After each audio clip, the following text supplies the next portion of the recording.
संपूर्ण बोझ उठाने वाले लोगों, आप मेरे पास आइए, अच्छे से सोचिए और देखिए, मैं आपको विश्राम दूंगा। इसका मतलब है कि समस्याएं हैं, दुख हैं। मेरे घावों के द्वारा मैं आपको, यानी घाव मिले हैं। कहते हैं कि भगवान के पास कमजोर लोग आते हैं, वही हमें चंगा करते हैं। यानी बाइबल ग्रंथ में भगवान ने हमारे लिए वेट कारपेट नहीं बिछाया है। यूथ पर कितनी भी परीक्षाएं आ जाए, यूथ पर दुख आए, अगर आपने यूब ग्रंथ का पहला अध्याय पढ़ा हो तो भगवान यूब के साथ हैं। भगवान यूब के साथ चले। यूब भगवान को बहुत प्रिय था। भगवान ने यूब को उस देश में, इस दुनिया में सबसे बड़ा धनवान बनाकर आशीर्वाद दिया।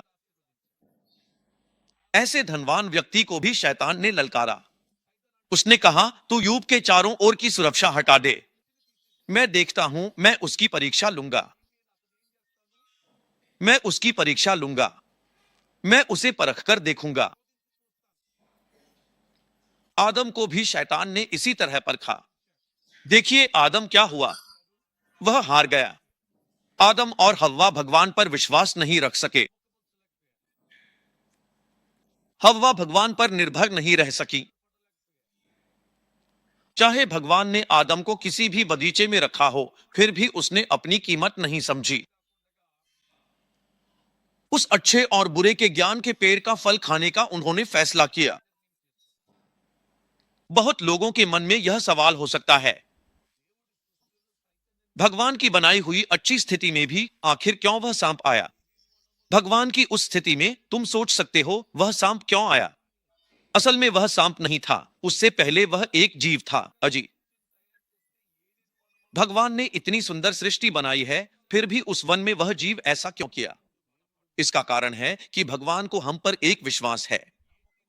क्या विश्वास है? वह यह है, वह बाढ़ को क्यों हटा रहे हैं? ताकि हमारे विश्वास की परीक्षा ली जा सके। हमारा विश्वास यानी हम भगवान पर कितना भरोसा रखते हैं, यह शैतान को पता चल जाए, इसलिए भगवान हमारे विश्वास की परीक्षा ले रहे हैं। हमारे विश्वास को और मजबूत बनाने के लिए और अपने विश्वास में भगवान के लिए खड़े होने के लिए यह एक अच्छा मौका है। आदम और ईव जो भगवान के बच्चे थे, उन्होंने भगवान की महिमा खो दी। उन्होंने भगवान की इच्छा खो दी, भगवान की एक योजना खो दी। लेकिन हमें नई वाचा के आने से पहले एक बात पर ध्यान देना चाहिए। अय्यूब के जीवन में भी ऐसी ही परीक्षा आई थी। अय्यूब के चारों ओर एक सुरक्षा घेरा बनाया गया था। भगवान अय्यूब से आमने सामने बात करते थे। भगवान हर दिन अय्यूब से बात करते थे। जैसे उस बगीचे में आदम से भगवान ने बात की थी, वैसे ही अय्यूब से भी भगवान ने बात करना शुरू किया। लेकिन एक बात ध्यान में रखनी चाहिए, अय्यूब पर परीक्षा आई थी। अय्यूब को कष्ट मिला था। लोग तुरंत सोचते हैं कि अय्यूब ने जरूर कोई गलती की होगी, तभी ऐसा हुआ होगा, या उसने कोई पाप किया होगा, इसलिए ऐसा हुआ होगा। लेकिन आज भी बाइबल में अय्यूब नाम की किताब है। इसका कारण यही है कि वह दरवाजा खुद परमेश्वर ने खोला था, तभी अय्यूब की किताब आई। अगर वह दरवाजा बंद हो जाता, तो अय्यूब ने जो विश्वास और परमेश्वर के प्रति जो भरोसा रखा, उसे हम कैसे समझ पाते? इस पर एक बार जरूर सोचना चाहिए। हमें हर बात में सिर्फ परमेश्वर को धन्यवाद देना ही नहीं है, बल्कि जब हमें कठिनाई आती है, जब हम मृत्यु की छाया की घाटी से गुजरते हैं, तब भी हमें अपने परमेश्वर को प्रकट करने वाले बनना चाहिए। यह बहुत कठिन बात हो सकती है, यह समझ से बाहर भी हो सकती है, लेकिन प्रार्थना करने के बाद हमें जो करना है, वह है परमेश्वर को धन्यवाद और स्तुति अर्पित करना। मांगी गई चीज को बार बार 10 बार मांगने की जरूरत नहीं है, क्योंकि उसकी आंखें हमेशा हमारी प्रार्थना को सुनने के लिए लगी रहती हैं। इसलिए उसने सुना है और कहा है कि मांगो, मैं तुम्हें दूंगा। उसने कहा है, मांगो, मैं आऊंगा, मेरे नाम में जो भी मांगोगे वह मैं करूंगा। फिलिपियों की पत्री में लिखा है कि मांगने के बाद हर बात में हमें धन्यवाद के साथ उसके पास आना चाहिए। अगर हमें समझना है कि हमारा भगवान अद्भुत और दयालु है, तो कभी कभी हमारे रास्ते भी खोले जाते हैं। पति पत्नी के बीच समस्याएं आने के लिए कभी कभी कुछ दरवाजे खुल जाते हैं। बच्चों और माता पिता के बीच समस्याएं आने के लिए भी कभी कभी दरवाजे खुल जाते हैं। कभी कभी भगवान खुद ही कुछ दरवाजे खोलते हैं। नौकरी में भी कुछ दरवाजे भगवान खोलते हैं। उन दरवाजों के खुलने से भगवान यह देखना चाहते हैं कि आप उसे कितनी मजबूती से थामे हुए हैं। जब आपका अधिकारी आपको तंग करता है, अपमानित करता है, दोष लगाता है या अपनी मर्जी से आपके साथ व्यवहार करता है, तो आपको एक बात समझनी चाहिए, यह सब इसलिए हो रहा है क्योंकि भगवान ने वह दरवाजा खोला है। यह सब हमारे भले के लिए ही है। जो कुछ भी भगवान करते हैं, वह हमारे भले के लिए ही होता है। चाहे वह बात हमें या दुनिया को बुरी ही क्यों न लगे, वह हमारे लिए भलाई में बदल जाती है, क्योंकि वह भगवान है जो बुराई के पीछे भलाई को छुपाकर रखते हैं। बुराई के पीछे भगवान ने भलाई छुपाकर रखी है। इसलिए हमारी प्रार्थना की शक्ति यही है कि प्रार्थना करने के बाद हमें भगवान को धन्यवाद देना चाहिए। अय्यूब के पास जो 10 बच्चे थे, वे सभी एक ही क्षण में मर गए थे। क्या उसने 10 में से सिर्फ एक बच्चा लिया? नहीं, उसने एक ही बार में अपने 10 बच्चों को खो दिया। अब 10 बच्चों को खोने वाले एक पिता की हालत कैसी होगी, यह सोचने के लिए हमें खुद को उसकी जगह पर रखना चाहिए। ऐसा ख्याल आता है कि मैं खुद ही मर जाऊं। जब मैं बायोप्सी करवा रहा था, तभी मेरे मन में यह ख्याल आया कि कहीं मेरी जिंदगी यहीं खत्म न हो जाए। नायक अस्पताल में मैं अपने बच्चों के बारे में सोच रहा था, अपनी पत्नी के बारे में सोच रहा था। भगवान ने मुझे जो सपने दिए हैं, उन्हें अपने हाथों में थामकर जब मैं सोच रहा था, शायद उन्होंने कुछ तय किया होगा। ये सब क्या होंगे, लेकिन फिर भी भगवान ने एक दरवाजा खोला। भगवान ने दरवाजा खोला, इसलिए एक समस्या आती है। जिसने दरवाजा खोला है, उसे बंद करने में कितना समय लगता है? जो दरवाजा उन्होंने खोला है, उसे कोई बंद नहीं कर सकता।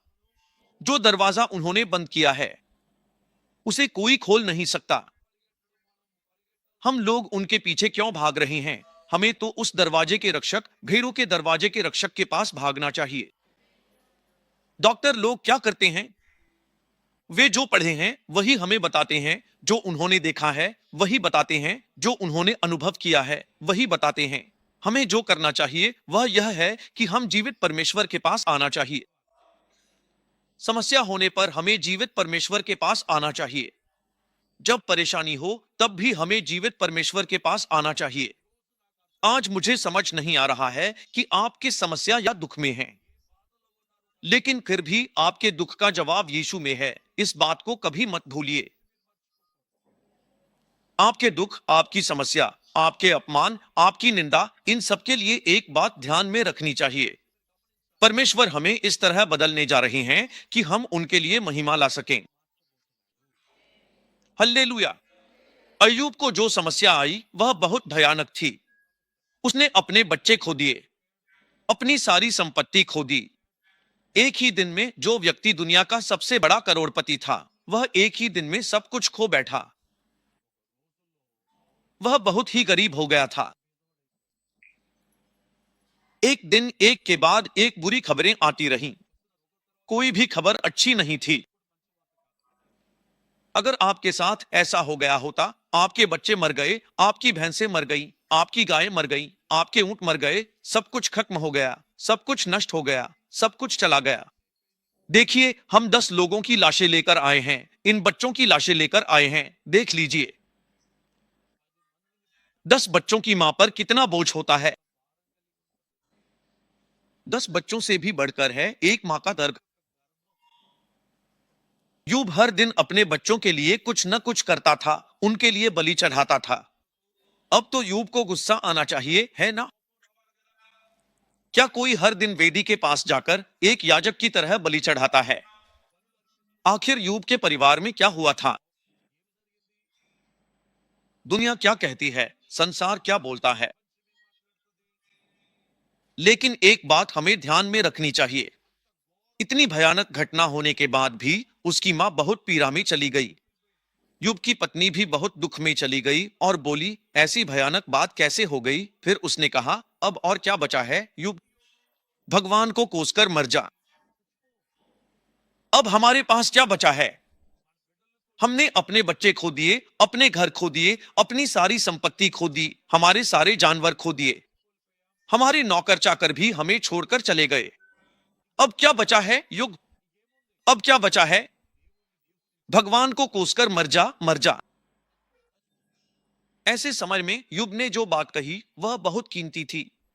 युब ने कहा, यहोवा ने दिया, यहोवा ने लिया, यहोवा के नाम की महिमा हो।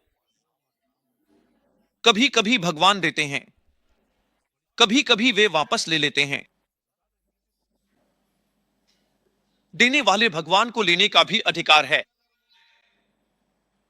Hallelujah, hallelujah. लेकिन जब वह लेता है तब भी वह और बढ़ा देता है। हमें विश्वास करना चाहिए, हमें विश्वास करना चाहिए कि जब वह लेता है तब देता है। वह ले रहा है, हमारे हाथों में वह शक्तिशाली काम करता है। भगवान हमारे बच्चों के माध्यम से अद्भुत कार्य करने जा रहे हैं। भगवान अद्भुत करने वाले हैं। अगर अयूब के घर में 10 लोग मर गए तो उन 10 बच्चों के बराबर ही उस बूढ़े आदमी के लिए भगवान ने फिर से गर्भ खोल दिया और वे दोनों मिले। फिर क्या हुआ, वह फिर से गर्भवती हो गई। वह औरत बूढ़ी थी। मान लो अगर वह औरत के जरिए ही बच्चा पैदा हुआ होता तो ठीक था, या किसी नौकरानी को जैसे हागर को लाए थे उसके जरिए बच्चा पैदा हुआ होता तो भी ठीक था। लेकिन भगवान ने ऐसा नहीं किया। जहां दरवाजा बंद हुआ था वहीं भगवान ने फिर से वही दरवाजा खोला। अब वे 10 बच्चे कहां हैं। वे 10 बच्चे स्वर्ग में हैं। फिर भगवान ने उन्हें 110 और बच्चे दिए, ऐसा कहा जाता है। उसी बुजुर्गावस्था में अय्यूब की पत्नी ने फिर से बच्चों को जन्म देना शुरू किया। जो कुछ भी उन्होंने खोया था, जो कुछ भी उनका नुकसान हुआ था, जहां से फिर से उठने की कोई संभावना नहीं थी, वहां भगवान ने अय्यूब को दोगुना आनंद दिया, ऐसा कहा जाता है। कहा जाता है कि भगवान ने उसे दोगुना आशीर्वाद दिया। भगवान हमारे लिए दोगुना आशीर्वाद देने वाले भगवान हैं। अगर हमारे परिवार में कठिन समय आया है तो इस समय में भगवान हमें कई गुना बढ़ाने जा रहे हैं। वह हमें बढ़ाने जा रही हैं। कभी कभी यह समझ में नहीं आता, भगवान जो काम कर रहे हैं वह समझ में नहीं आता। भगवान जो कार्य कर रहे हैं वह समझ में नहीं आता। भगवान जो बातें कर रहे हैं वह समझ में नहीं आता। लेकिन एक बात हमें जरूर समझनी चाहिए, वह है भगवान पर अगर हम उस पर निर्भर रहें, अगर हम अपने भगवान पर विश्वास रखें तो वह हमारे लिए न होने वाली चीजों को भी संभव करने वाले भगवान हैं। वह असंभव को संभव करने वाले भगवान हैं। उस सारा और अब्राहम को भगवान ने वादा किया था। भगवान ने कितने सालों तक वादा किया। 75 सालों तक भगवान ने अब्राहम से वादा किया कि मैं तेरी संतान को आशीर्वाद देने वाला हूं, ऐसा कहा। मैं तुझे एक महान जाति बनाने जा रहा हूं और धरती पर जितनी भी वंश हैं वे सब तेरे कारण आशीर्वादित होंगी। एक भी संतान नहीं है, फिर भी क्या कह रहे हैं, धरती पर मेरा हर वंश तेरे कारण आशीर्वादित होगा। यह सब मिलाकर समय आने पर जब भगवान ने वादा किया तब तुम्हारे पास कुछ भी नहीं था, लेकिन धरती पर जितने भी वंश हैं वे सब तेरे कारण आशीर्वादित होंगे। फिर भी वादा दिया गया, उसने उस वादे को थाम लिया। भगवान ने जो यात्रा बताई थी उस पर चलना शुरू कर दिया। कनान तक पहुंच गया, लेकिन तुम्हारे पास कुछ भी नहीं है, संतान भी नहीं है। आखिरकार उसने हागर से बेटा पैदा किया, लेकिन भगवान ने वादा सारा से किया था। सारा से नहीं तो भगवान का वादा बीच रास्ते में आ गया। वह असली वादा नहीं था। ऐसे समय में भगवान फिर से प्रकट हुए और अपनी महान शक्ति दिखाई 18 अध्यायों में उस तपती धूप के समय में।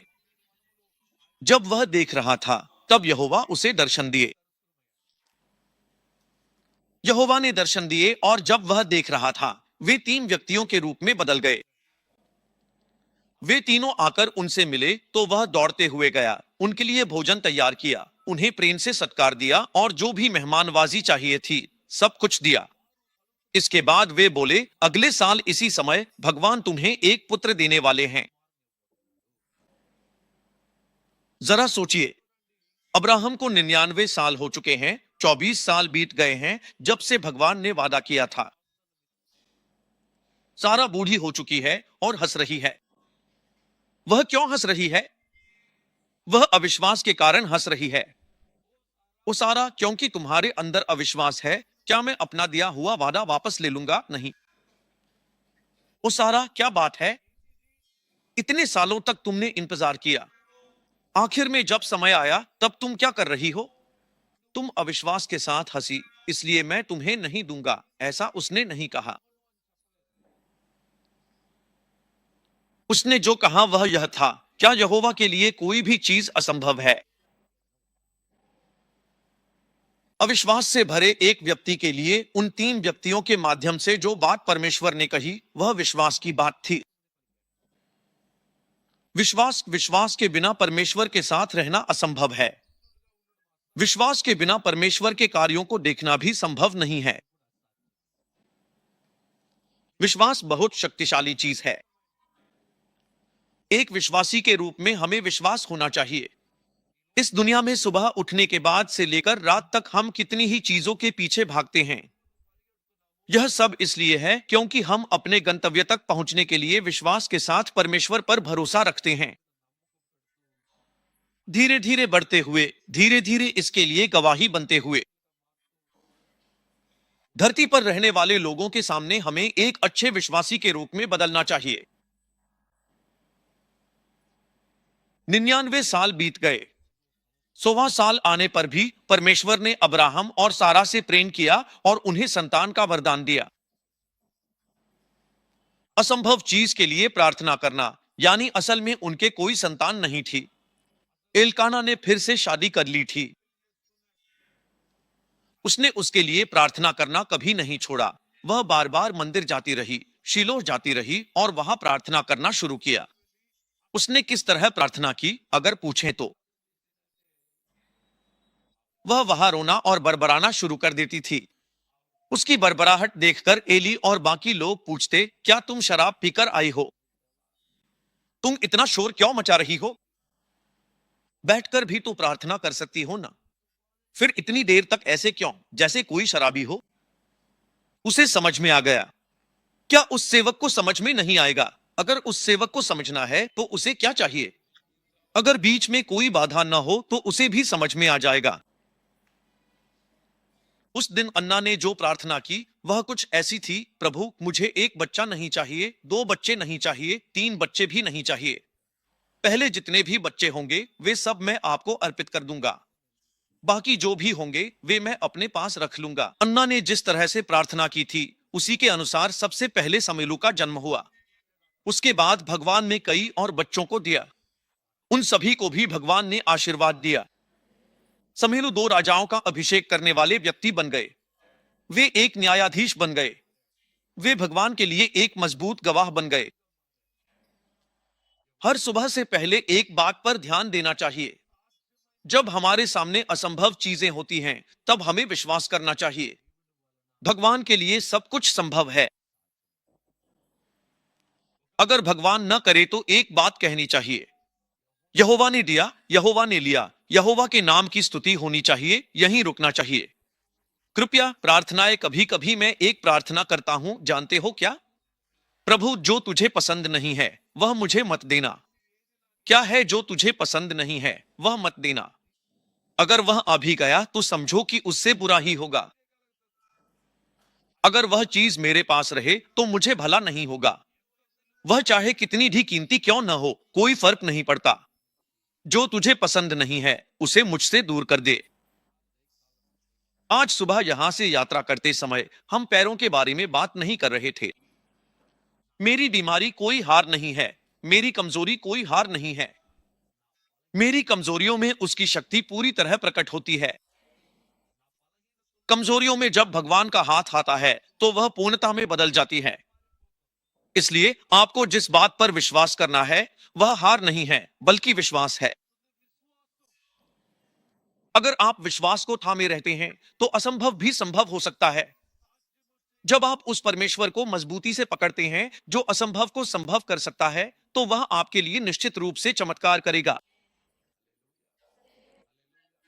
अगर सब लोग खड़े होकर प्रार्थना करें तो एक बार खड़े होकर प्रार्थना करें।